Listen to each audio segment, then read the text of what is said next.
गरुड़ पुराण के अनुसार मांस खाना पाप है या पुण्य? पौराणिक कथा के अनुसार एक बार जब भगवान श्री कृष्ण एक पेड़ के नीचे बैठे बांसुरी बजा रहे थे तो उनकी तरफ एक हिरन दौड़ता हुआ चला आया और उनके पीछे जाकर छुप गया। वो हिरन बहुत ही घबराया हुआ था। भगवान श्री कृष्ण ने उस हिरन के सिर पर हाथ फेरते हुए कहा, क्या हुआ, तुम क्यों छुप रहे हो? उतने में उस हिरन का पीछा करते हुए एक शिकारी भी वहां आ पहुंचा और बोला, यह मेरा शिकार है, इसे मुझे दे दो, इस पर मेरा अधिकार है। तब भगवान श्री कृष्ण बोले, हर जीवित जीव पर उसका खुद का अधिकार होता है, ना कि किसी और का। तब वह शिकारी क्रोध में बोला, यह मेरा शिकार है, इसे मैं पकाकर खाऊंगा। तब भगवान श्री कृष्ण बोले, किसी भी जीव को मारकर खाना पाप की श्रेणी में आता है। क्या तुम पाप के भागी बनना चाहते हो? मांसाहार पुण्य है या पाप? क्या तुम धर्म को नहीं जानते हो? तब वह शिकारी बोला, मैं तुम्हारे जितना ज्ञानी तो नहीं कि यह जानूं कि मांसाहार पुण्य है या पाप, पर मैं यह जानता हूँ कि जीव को मारकर खाना इसमें कोई हर्ज नहीं है। मांसाहार से तो मैं इस जीव को जीव बंधन से मुक्त कर रहा हूँ, फिर क्यों मांसाहार से मना किया जाता है? वैसे भी मैं इसको मारकर नीच योनि से मुक्ति दिलाकर पुण्य ही कमा रहा हूँ, फिर इस पर पाबंदी क्यों? इसे तो प्रोत्साहित करना चाहिए। जहाँ तक मैंने सुना है, जीव हत्या तो शास्त्रों में भी बताया गया है। राजा लोग शिकार क्या करते थे? आज ही बताइए, मांसाहार पुण्य है या पाप? भगवान श्री कृष्ण समझ गए कि उसकी बुद्धि मांस खाने के कारण तामसिक हो गई है और इसने सोचने और समझने की बुद्धि भी खो दी है। फिर भगवान श्री कृष्ण बोले, तुम्हारे इस विषय पर पहले मैं तुम्हें कोई राय नहीं दूंगा। मेरी एक छोटी सी कथा सुनने के बाद तुम्हें उत्तर देना है कि मांसाहार पुण्य है या पाप, और तुम्हें मांस खाना है या नहीं। वह शिकारी सोचने लगा कि इसमें मेरा तो कोई घाटा है नहीं, इस कथा को मैं सुन ही लेता हूँ, मेरा मनोरंजन भी हो जाएगा और बाद में मुझे इस हिरन का मांस भी मिल जाएगा। तो भगवान श्री कृष्ण ने शिकारी से कहा कि सुनो, एक बार मगध में खाद्य संकट खड़ा हो गया तो अन्न का उत्पादन भी कम हो रहा था।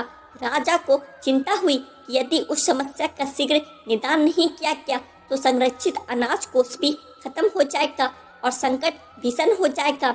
तो राजा ने अपनी राजसभा में मंत्रियों से पूछा, देश की खाद्य समस्या को सुलझाने के लिए सबसे सस्ती वस्तु क्या है? मंत्रीगण सोच में पड़ गए।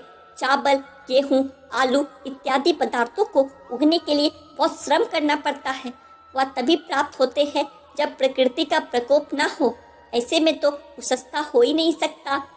तभी शिकार का शौक रखने वाले एक मंत्री ने सोचा, यही उत्तम अवसर है, क्यों न अंधाधुंध शिकार के लिए राजा की अनुमति ले ली जाए।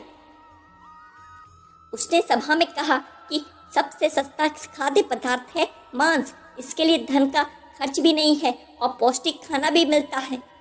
सभा में सभी मंत्रीगणों ने इस बात का समर्थन कर दिया, लेकिन मगध के मंत्री अभी भी चुप थे। राजा ने पूछा, मंत्री आप चुप क्यों हैं? आपने कोई अनुमोदन नहीं किया, आपका क्या मत है? मंत्री ने कहा, मैं यह नहीं मानता कि यह कथन सही है कि मांस सबसे सस्ता पदार्थ है, फिर भी इस विषय पर मैं अपने विचार आपके सामने कल रखूंगा। मंत्री उसी रात मांसाहार का प्रस्ताव रखने वाले सामंत के घर पहुंचे। सामंत ने इतनी देर रात को मंत्री को अपने घर आते देखा तो घबरा गया, किसी अनिष्ट की आशंका से वह कांप गया। मंत्री ने कहा, संध्या को महाराज बीमार हो गए, उनकी हालत बहुत ही खराब है। राजवैद्य ने कहा है कि किसी शक्तिशाली देह का 2 तोला मांस मिल जाए तो राजा के प्राण बचाए जा सकते हैं। आप महाराज के सबसे विश्वास पात्र हैं, इसलिए आपसे योग्य और कौन होगा। इसके लिए आप जो भी मूल्य लेना चाहते ले सकते हैं। आप कहें तो इस काम के लिए मैं आपको 1 लाख स्वर्ण मुद्राएं भी दे सकता हूँ। एक बड़ी जागीर भी आप मांग सकते हैं, बस आप अपनी इच्छा कहें। मैं तलवार से आपके हृदय को चीर कर बस 2 तोले मांस निकाल लूंगा। यह सुनकर सामंत के चेहरे का रंग फीका पड़ गया। वह सोचने लगा, जब जीवन ही नहीं रहेगा तो लाख स्वर्ण मुद्राओं का मैं क्या करूंगा और बड़ी जागीर भी किस काम आएगी। वह झटपट अंदर भाग कर गया और अपनी तिजोरी से 1 लाख स्वर्ण मुद्राओं की पोटली लेकर आया। मुद्राएं देकर उसने मंत्री के पैर पकड़ लिए और गिड़गिड़ाते हुए बोला, मंत्री जी, मैं आपकी 1 लाख मुद्राओं में अपनी 1 लाख मुद्राएं और मिलाता हूँ। इन मुद्राओं से आप किसी और सामंत के हृदय का मांस खरीद ले, किंतु मुझे जाने दे, क्या बात किसी और को पता न चले। मैं आपसे हाथ जोड़कर निवेदन करता हूँ। मंत्री जी क्या सब समझ चुके थे। मंत्री सामंत को थोड़ी और मानसिक पीड़ा देना चाहते थे। मंत्री ने आगे कहा, सामंत, आप शरीर से बलवान है, आपकी कद काठी महाराज से मिलती जुलती है, इसलिए राज वैद्य ने खास तौर पर आपका ही नाम लिया है। आपके दान से हमारे अच्छे राजा की जिंदगी बच सकती है। आप कहे तो मैं आपको मंत्री का पद देने को तैयार हूँ और खुद आपका कर्मचारी बनकर रहूंगा, पर प्रजा से हमारे राजा न छीने। सामंत तो फंसता हुआ दिख रहा था। उसने शरीर पर अंग वस्त्र रखकर अपने जूते भी पहन लिए। जैसे ही वह वहां से भागने वाला था, वह तुरंत मंत्री के पैरों में लेट गया। उसने याचना की, मंत्री जी, मैं इसके योग्य नहीं हूँ। जब प्राण ही नहीं रहेंगे तो मंत्री पद का क्या, राजा का सिंहासन भी मिल जाए तो मैं उसका क्या करूँगा। आप चाहे तो मेरा सब कुछ ले ले, पर मेरे प्राण न ले। मैं अपना ये भवन और सारा धन आपको सौंपता हूँ। रातों रात रात से निकल जाऊंगा। इतना कहकर वो अपने घोड़े पर बैठने लगा और आवाज आई कि तुम तो जा रहे हो, लेकिन अपने परिवार को पीछे छोड़े जा रहे हो। उनका यहाँ क्या होगा। सामंत बोला, मेरे अपने प्राण से प्रिय कुछ भी नहीं है। जब जीवन ही नहीं रहेगा तो कुटुंब का क्या करूँगा। जीवन रहा तो ऐसे ही सुखी रह लूँगा। इतना कहकर घोड़े पर छलांग लगाकर बैठ भी गया। वह भी चलने को ही था कि मंत्री ने घोड़े की लगाम पकड़ ली। वह सामंत से बोला, भागने की जरूरत नहीं है, आप आराम से घर पर ही रहो, मैं किसी दूसरे सामंत के घर जाता हूँ। यह कहकर मंत्री वहां से चले गए। मंत्री के वहां से जाने के बाद सामंत के अंदर कुछ जान तो आई, परंतु बेचैनी बनी रही। उसकी नींद खराब हो चुकी थी। मुद्राएं लेकर मंत्री बारी बारी से सभी सामंतों के घर पहुंचे और सभी से राजा के लिए हृदय का 2 तोला मांस मांगा, परंतु कोई भी देने के लिए राजी नहीं हुआ। सबने अपने बचाव के लिए मंत्री को किसी ने 1 लाख तो किसी ने 2 लाख मुद्राएं तक दे दी। उस प्रकार मंत्री ने एक ही रात में लाखों स्वर्ण मुद्राएं जमा कर ली। फिर सुबह होने से पहले ही अपने महल में पहुंच गए। अगले ही दिन राजसभा में सभी सामंत समय से पहले ही पहुंच गए। सभी यह जानना चाहते थे कि राजा स्वस्थ है कि नहीं, लेकिन कोई भी किसी से भेद नहीं खोला था। सबको राजवैद्य की तलाश थी, उनसे ही उन्हें सूचना मिल सकती थी। मंत्री ने सैनिकों को आज्ञा दे रखी थी कि जब तक महाराज राजसभा में न आए तब तक किसी भी सामंत को भी महल से बाहर जाने की आज्ञा नहीं है। राजा सभा में अपने चिर परिचित गति में आए और अपने सिंहासन पर आकर बैठे। सभी सामंतों ने देखा, कहीं से भी राजा उन्हें अस्वस्थ नहीं लगे। उन्हें तो कुछ हुआ ही नहीं था।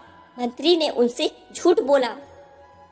हर सामंत के मन में यही विचार चल रहा था, पर कोई भी किसी और को कुछ भी नहीं बोल रहा था। तभी मंत्री ने राजा के समक्ष 40 लाख स्वर्ण मुद्राएं रख दी। राजा ने पूछा, ये स्वर्ण मुद्राएं किसके लिए है और कहाँ से आई। मंत्री ने कहा, 2 तोले मांस के लिए इतनी धनराशि जुटाई है, पर मांस नहीं मिला। अपनी जान बचाने के लिए सामंतों ने यह मुद्राएं दी है। अब आप यह विचार कीजिए कि मांस कितना सस्ता है। राजा को यह बात समझ में आ गई। उन्होंने प्रजा को अतिरिक्त परिश्रम करने का निवेदन किया और राजा के अनाज भंडार में से अनाज निकालकर श्रमिकों को दिया गया। उन्होंने पौष्टिक सब्जियों की खेती का तुरंत आदेश दिया। वह 40 लाख स्वर्ण मुद्राएं इसी कार्य के लिए और श्रमिकों के कल्याण के लिए खर्च की गई। ऐसे साग सब्जी तेजी से उगी, जिससे प्रजा का कल्याण भी हुआ और पौष्टिकता भी मिली। कुछ समय बाद मौसम अनुकूल हुआ और खेती लहराने लगी। इस प्रकार राज्य से खाद्य संकट दूर हुआ।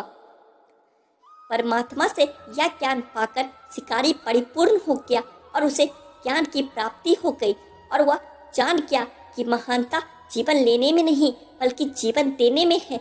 शिकारी भगवान श्री कृष्ण के आगे हाथ जोड़कर वहां से चला गया और उसने कसम खाई कि वह अपने संपूर्ण जीवन में किसी को भी कभी चोट नहीं पहुंचाएगा। भगवान श्री कृष्ण हमें इस कथा के जरिए समझाना चाहते हैं कि हम यह ना भूलें कि जिस तरह हमें अपनी जान प्यारी है, उसी तरह सभी जीवों को भी अपनी जान प्यारी होती है। जय श्री कृष्णा।